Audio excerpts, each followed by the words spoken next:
Hey, welcome back to Daily Hope. I wonder, have you ever predetermined a choice? Here's what I'm going to do. If that situation occurs, I already know what I'll do.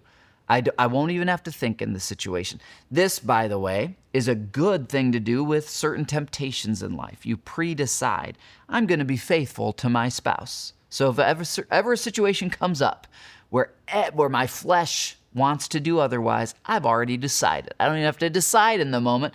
I've already made that decision. There are things you can pre-decide. You decide in advance, premeditate, okay?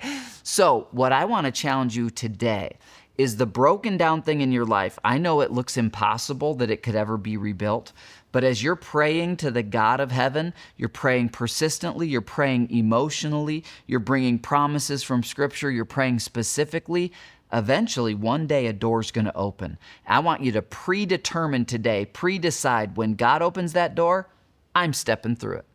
So this is exactly where we find Nehemiah in chapter 2.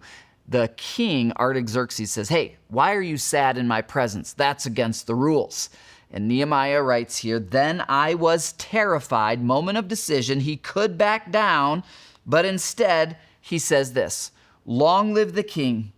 How can I not be sad?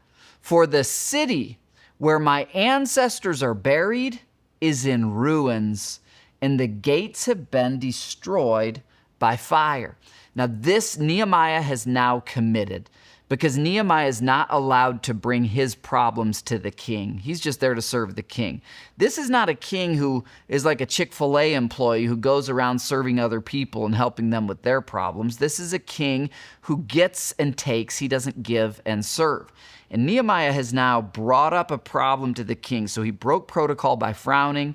He broke protocol by disturbing the king. Now he breaks protocol further by saying his own problems, which he's not supposed to do. The point is that he was committed to do whatever he could do. He was praying like it all depends on God, but he was working and ready to take risks like it all depends on him. In your situation, decide today, I'm going to pray as if it all depends on God, but I'm going to work as if it all depends on me. And I'm going to be ready that when a door opens, even though it's terrifying and scary, I'm going to jump right forward through that door to join God in what he's going to do. Let's decide that today, and tomorrow we'll learn a little more from Nehemiah. I'll see you then.